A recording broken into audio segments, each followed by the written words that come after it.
अब lumpy virus ने सरकार की लंपी वायरस गौवंशों के लिए काल बन चुका है। Lumpy skin disease in the country जो लंपी नाम की बीमारी से पशुधन की कोरोना वायरस से हम कुछ ही समय पहले जीत पाए थे, इतने में लंपी वायरस का कहर मचना शुरू हो गया है। बस फर्क सिर्फ इतना है कि वो ह्यूमंस को इन्फेक्ट कर रहा था और ये गाय भैंसों को इन्फेक्ट कर रहा है। कुछ न्यूज आर्टिकल के हिसाब से 20 लाख से ज्यादा गाय इसकी लपेट में आ चुकी हैं और 1 लाख से ज्यादा गायों की मौत हो चुकी है। पर नोटिस करने वाली बात तो यह है कि इस पर कोई ध्यान क्यों नहीं दे रहा। हमारे सो कॉल्ड बड़े बड़े सोशल मीडिया इन्फ्लुएंसर्स जैसे ध्रुव राठी, अभी न्यूज, सोचवाय मोहक मंगल और भी बहुत बड़े बड़े सेलिब्रिटीज इस न्यूज को कवर क्यों नहीं कर रहे। और ऐसा भी नहीं है कि ये एनिमल्स के टॉपिक्स पर वीडियो नहीं बनाते। इनके चैनल्स पर आपको भर भर के डॉग्स से रिलेटेड वीडियोस देखने को मिल जाएंगी। यहाँ तक तो कुछ यूट्यूबर्स तो रिसेंट में डॉग्स पर वीडियो बना रहे हैं और अभी दिवाली आने वाली है और दिवाली आते ही हमारे सभी एनिमल लवर सेलिब्रिटीज ये बोलना शुरू कर देंगे कि फटाके मत चलाओ, इससे डॉग्स को दिक्कत होती है। पर हमारे देश में हजारों गायों की मौत हो रही है, इससे इन सेलिब्रिटीज को कोई फर्क नहीं पड़ता। और ऐसा भी नहीं है कि इसके बारे में कोई खबर नहीं। एक बार मोदी जी ने भी इस पर बात की थी, पर फिर भी इस टॉपिक को कहीं ना कहीं दबाया जा रहा है। यहाँ तक कि एज ए सब्सक्राइबर मैंने भी ध्रुव राठी के चैनल पर कमेंट किया था, जैसा कि आप देख सकते हैं, और इसे 150 से ज्यादा लोगों ने लाइक किया, पर कोई रिस्पॉन्स नहीं आया। इस पर ना तो ज्यादा गवर्नमेंट ध्यान दे रही है और ना ही हमारे सोशल मीडिया इन्फ्लुएंसर्स। अब इनका एनिमल लवर कहाँ गया जब हजारों गायों की मौत हो रही है। अब अपन किसी को वीडियो बनाने के लिए फोर्स तो नहीं कर सकते, तो मैंने सोचा क्यों ना मैं खुद इस पर वीडियो बनाऊं और आप लोगों को समझा सकूं कि आखिर क्या है लंपी वायरस। मुझे पता है ये वीडियो शायद ही ज्यादा लोगों तक पहुंच पाए और इसे ज्यादा रीच मिले, पर मेरा काम तो मेरे सब्सक्राइबर्स को अवेयर करने का है। इस वीडियो को मैंने 3 पार्ट्स में डिवाइड किया है। सबसे पहले तो अपन समझेंगे कि लंपी वायरस होता क्या है और उसका नाम लंपी वायरस कैसे पड़ा। सेकंड पार्ट में अपन समझेंगे कि इसका ह्यूमंस पर क्या इम्पैक्ट पड़ रहा है और फाइनल पार्ट में अपन इसके सॉल्यूशंस पर बात करेंगे। तो चलिए इसके बारे में जानते हैं।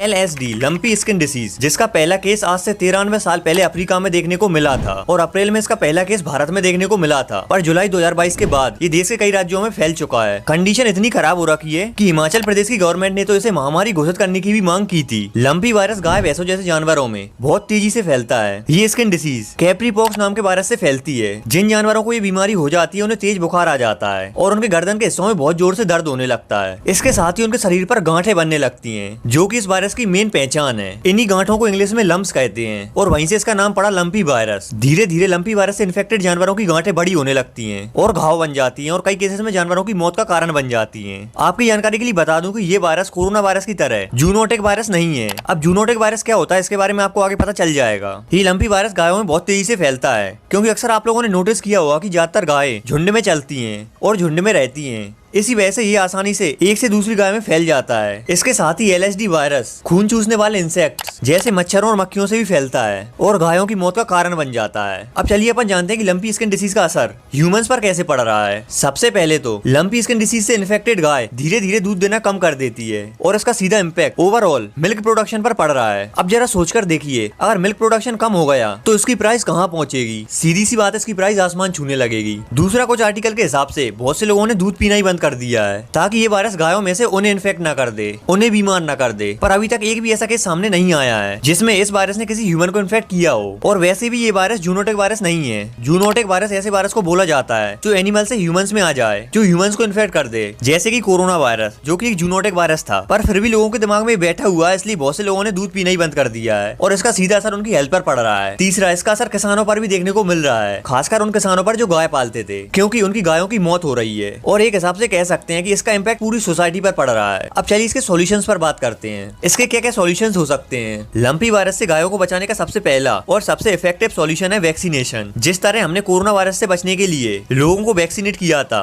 उसी तरह गायों को भी वैक्सीनेट कर दिया जाए, जिससे हम कोरोना वायरस की तरह इस वायरस को हरा सकते हैं। और कहीं ना कहीं इस पर गवर्नमेंट भी काम कर रही है। इसका दूसरा सॉल्यूशन है मूवमेंट कंट्रोल, यानी कि जो गायें अब इस लंपी वायरस से इन्फेक्ट हो चुकी हैं उन्हें अलग कर दिया जाए, उन्हें क्वारंटाइन कर दिया जाए, ताकि कम से कम वो गायें तो बची रहें जो अभी तक इससे इन्फेक्ट नहीं हुई हैं। इसका तीसरा सॉल्यूशन है proper management strategies. Proper management के तरीके बनाए जाएं और लोगों में अवेयरनेस फैलाई जाए, क्योंकि अगर लोगों में अवेयरनेस होगी तो अपनी लेवल पर कुछ ना कुछ करने का ट्राई जरूर करेंगे। आई होप आपको इस वीडियो से कुछ ना कुछ सीखने को जरूर मिला होगा।